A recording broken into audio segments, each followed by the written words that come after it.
Hey everyone, and an enthusiastic welcome to the 25th video in the series of research methodology, titled Types of Variables. I am absolutely thrilled we're diving into this topic today because we are looking at the absolute fundamentals of how we measure the world around us. Whether you are conducting quantitative research, designing a survey, or setting up a psychological experiment, understanding variables is your starting point. It's how we take these big, vague, abstract ideas and turn them into clear, empirical facts that we can actually test. Okay, let's dive right into this. Here is our roadmap for today. We'll be covering 1. What are research variables? 2. Independent and dependent variables. 3. Understanding confounding variables. 4. Identifying extraneous variables. 5. Methods of controlling variables. And finally, 6. Common mistakes to avoid. So starting off with part 1, what are research variables? The building blocks of research. When we're studying the real world, we can't just look at reality in this big, blurry, generalized way. If we want to investigate a massive concept like, say, education and student success, we have to break that huge idea down into specific pieces that we can actually measure. And that brings us to our definition. A variable is simply any characteristic, quality, condition, or factor that can change, differ, or vary across individuals, groups, or situations. To put that into perspective with some relatable examples, just think about how height varies from person to person, or how income fluctuates among families in a single neighborhood. Even academic achievement, right? It differs across a single classroom.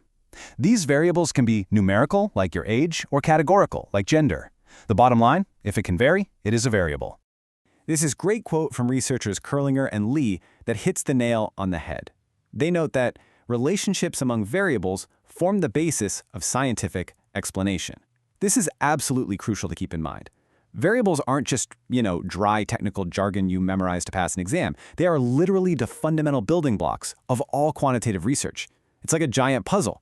These variables are the individual pieces that allow researchers to organize facts into measurable forms, compare them against each other, and actually formulate hypotheses we can act on. Moving right along to Section 2, Independent and Dependent Variables. Cause and effect. Thinking about relationships naturally transitions us to the core dynamic of basically any study, the cause and the effect.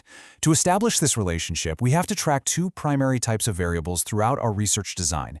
First up is the independent variable, or the IV.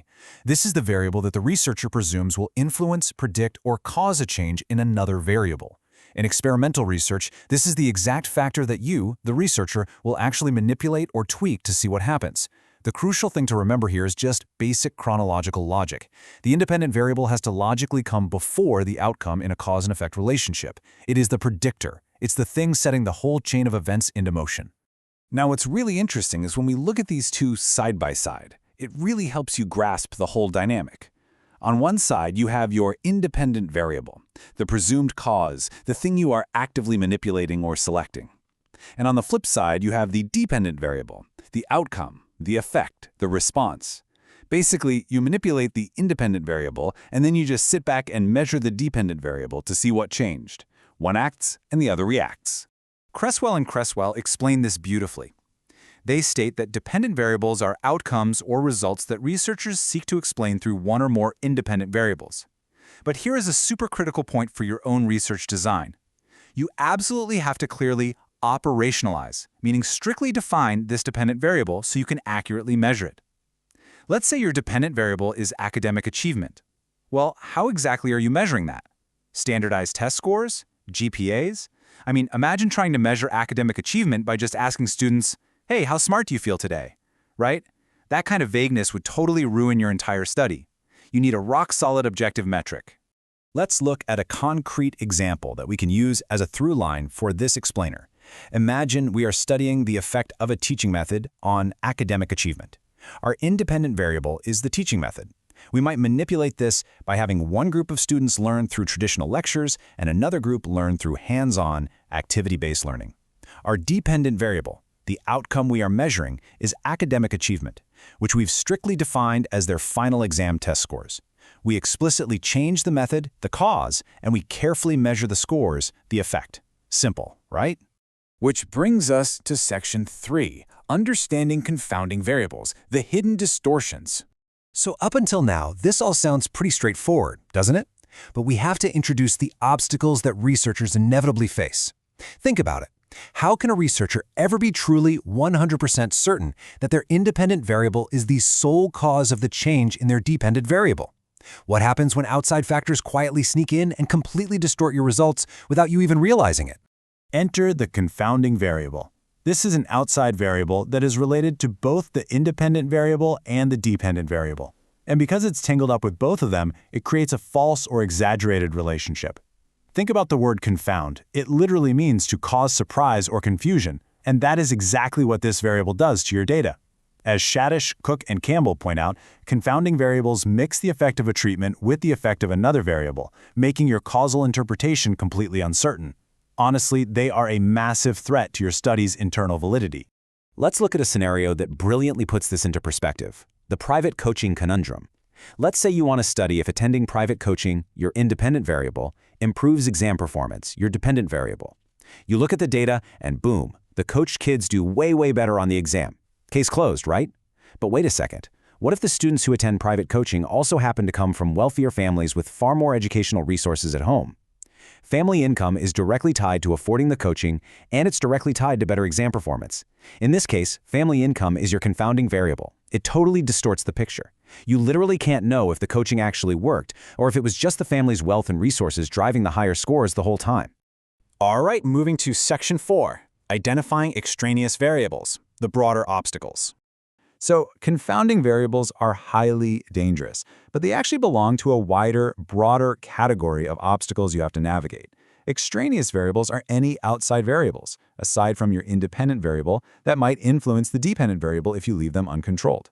So the crucial point is that even though these aren't the main focus of your study, these environmental, personal, or procedural factors can create a ton of noise in your data, seriously reducing the accuracy of your findings. Now, this distinction trips up a lot of students, so let's break it down side by side. Think of extraneous variables as the big overarching category. Any outside factor that affects the outcome is extraneous, but a confounding variable, that is a specific, highly dangerous subset of extraneous variables.